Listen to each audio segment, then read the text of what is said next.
Welcome to Bry's Comics. In this video, we're talking about the top 5 comics from the Bronze Age that instantly sell when they hit my website. I've been selling comics for several years now, full-time, and there are repeat offenders that just instantly, as soon as they are listed at a reasonable price, they are gone. And so in this video, we're going to talk about the top 5. I could have made this video the top 20 because there are always repeat offenders from the different eras. And this will be somewhat of a video series. I'm going to do another video on modern age and silver age, but today we're going to talk about the Bronze Age. And I think there's some really interesting points of discussion about the collectability of comics, about values and scarcity and all kinds of cool stuff that you're going to see here in just a moment. But before we hop into it, we have another amazing Whatnot show planned for this Friday. If you're watching this video the day it comes out, $1 starts on hundreds of slabs.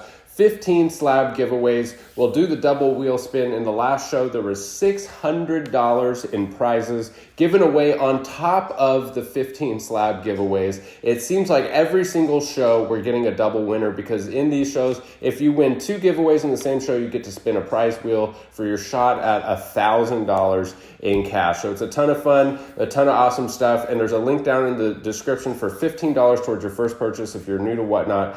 Sign up using that link. Come by and pick up a free book because I'll have books in the Buy It Now for $15. We also do a monthly giveaway here on the YouTube channel. If you subscribe, comment, and like, you're entered to win a free slab. And stay tuned for the next video. I'll announce the winners from August, and the new giveaways for this month are now listed. Also, if you sign up for the newsletter at brycecomics.com, you'll get first access to new inventory as it comes through the shop. Some really exciting stuff, new collections coming in soon, and use code COLLECT10 for 10% off all in-stock items. So let's hop into the computer and take a look at these 5 books. Starting off the list with Amazing Spider-Man number 194. This is the first appearance of the Black Cat, and this is a book that if it is reasonably priced in my store, it always instantly sells because the character of Black Cat checks so many boxes for collectors. I could have chose any number of Bronze Age Spidey keys to put on this list, but I chose Black Cat because of the consistency that I've seen with this book as far as demand. And also, we haven't got Black Cat yet in the MCU. Not that that necessarily means anything for prices of comic books anymore. I mean, I wouldn't expect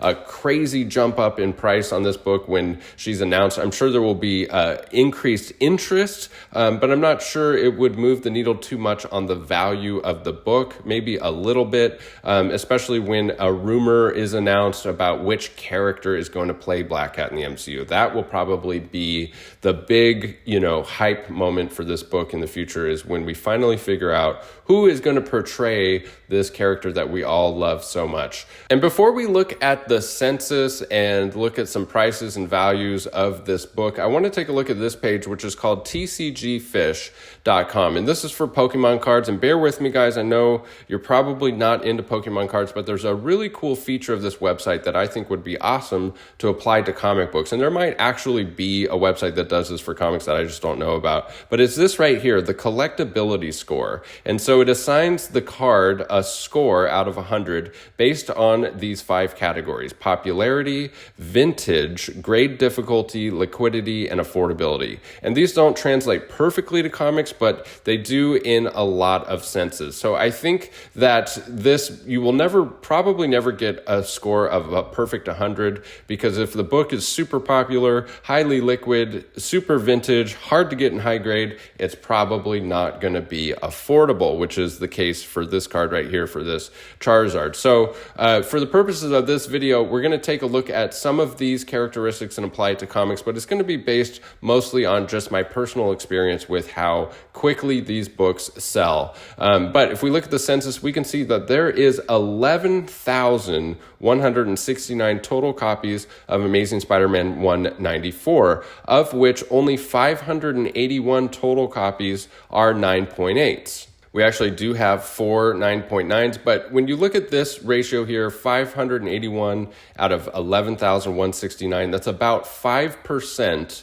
of the copies that are on the census are in that 9.8 range. And I think that 5% is a relatively low number, which would equate to a higher price. So since this book is harder to get in that 9.8, only 5% of them, it's going to be a pricey book in a 9.8 when you couple it with the fact that it's such a highly coveted, popular character. So if we go over here to GPA, we look at the 9.8, it sells for around the $3,000 mark. And a little bit of a jump up here with that past sale, but as you can see, there are, good deals to be had for this book. This one sold for $2,000, unless that's just some kind of mistake. Here's one for $2,700, $2,500. So, and then consistently over $3,000 as well. So I think anything around that $3,000 mark, is a good investment for this book. I think this book has, future potential, and always be on the lookout for great deals. But one of the beauties of comics in our hobby is that there's grade ranges and price ranges for pretty much anyone. So if you came down here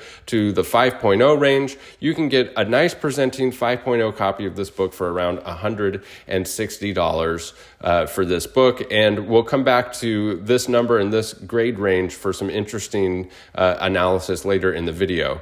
Next up, we have Batman 227. This is just an iconic cover by Neil Adams from 1970. Iconic artist, iconic character, and that alone is enough to carry this book into greatness. And every time that this book comes through the shop, it sells instantly if it is reasonably priced. If we go and look at the Census, we can find some really interesting things for this book. This book is incredibly difficult to get in high grade. If we go back to this and we look at the grade difficulty part of this book, it is incredibly difficult because the Census is showing only 9 copies at 9.8, 2 signature series for a total of 11 9.8 graded copies, obviously none higher for this book, with a total number on the Census of 2,230. So it's about a fifth of the Amazing Spider-Man 194. And let's see if we can find any interesting correlations with price. So if we go to the 5.0 range,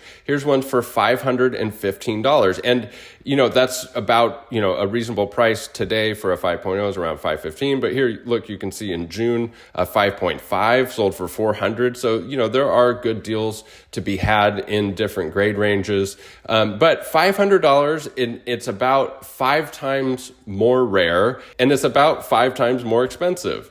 Obviously, these numbers aren't perfect, but if you look at the 5.0 for 194, 5 times less rare, 5 times less expensive. I mean, it's probably closer to 700 or so would be, the exact numbers. And I'm not trying to, make an exact correlation here. It's just that the longer I'm in this business and in this hobby, I see cool correlations with rarity, numbers on the Census, print counts, and prices. And it's just fascinating to me that the market naturally finds these things. And, it's not important to find a formula for this because we can always just look at the GPA analysis and see what stuff is currently selling for. But it is kind of interesting, and if anything else, just interesting. Highly collectible, really cool book that I think would be a great addition and a good investment to any collection.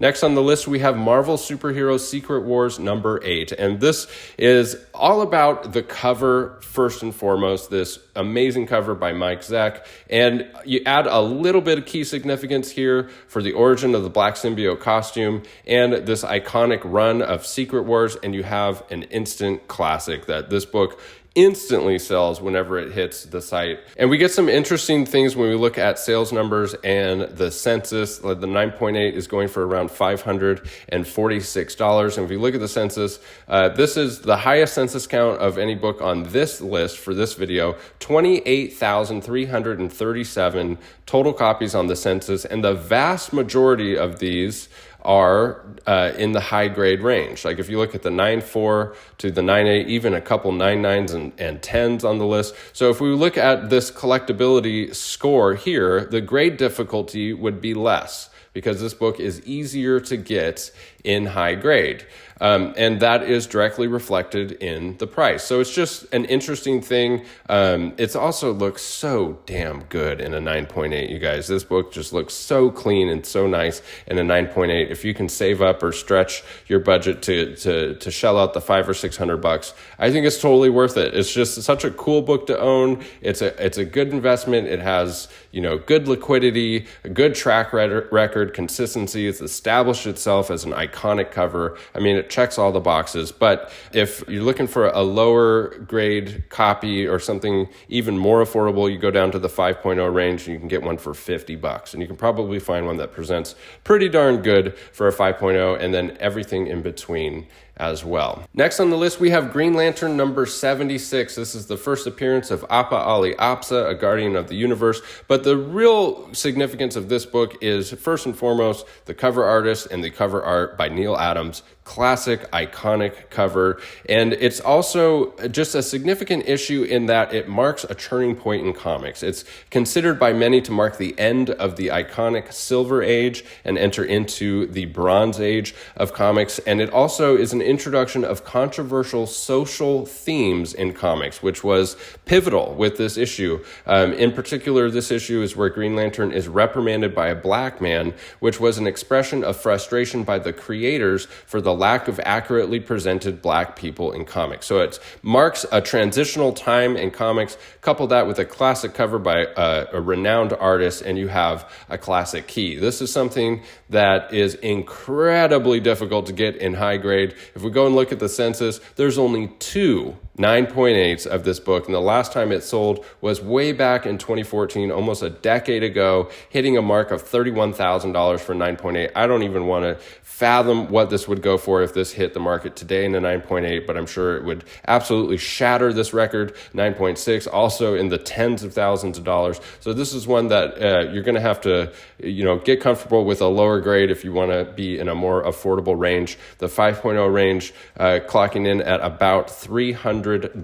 So again, awesome thing about this hobby is there is a price point for pretty much any book, especially when we're talking about highly liquid, highly desirable keys. Next on the list, we have Green Lantern number 87. This is the first appearance of Green Lantern John Stewart and the second appearance of Green Lantern Guy Gardner. And the reason I wanted to include this on the list is to give a little love to DC as well, because it's typically, a Marvel-dominated list when we see stuff like this. But this is a book that sells very consistently. I wouldn't say instantly when it comes from my shop. That's also why I wanted to put this on the list, is to show how it stacks up when it's not quite as high of a collectability score. So if we look at the Census, or we look at GPA here, we can see that 9.8s actually do come up for sale. There was one that sold earlier this year for $8,000. And if we look at the Census, there's 36 total copies at the 9.8 range compared to 22,000. So it's still super hard to get in high grade, but not nearly as hard as the Green Lantern 76. And that's reflected directly in the price when you could see that they do come up for sale. I mean, two 9.8s compared to 36 9.8s. I mean, that's like 15 times more common. So the price is much more affordable. So just some interesting things to consider about the collectability of comics. I really like this idea of providing a collectability score. And again, I don't think it's absolutely necessary for our hobby. It's just something that's interesting because we can always look at GPA and see what things are selling for. We can always look at the market and see what's available, but it really is neat and beneficial to consider all of these different aspects of collectibles, because it'll make you a better investor. If you are able to look at a book and see, how has this book performed over time compared to how hard is it to get in high grade, compared to how affordable is it right now? Is it overpriced right now? Is it underpriced right now? And having an understanding of all of these things really helps to be a better collector. Don't forget, we always have that monthly giveaway here on the YouTube channel. If you subscribe, comment, and like, you're entered to win a free slab, brand new giveaway for this month. And head over to BryceComics.com and sign up for the newsletter for your chance to win another free slab each and every month to get first access to new inventory as it comes through the shop, mystery boxes, and so much more. And lastly, follow me over on Whatnot. Link down in the description for $15 towards your first purchase. We have an awesome show this Friday, and I really hope to see you there. $100 to $1 starts, 15 slab giveaways, chance at a double win wheel spin. You name it, we're going to do it. It's going to be a lot of fun over on Whatnot, and I hope to see you there. Thanks as always for sticking with me to the end of the video. We'll catch you in the next one. Bye.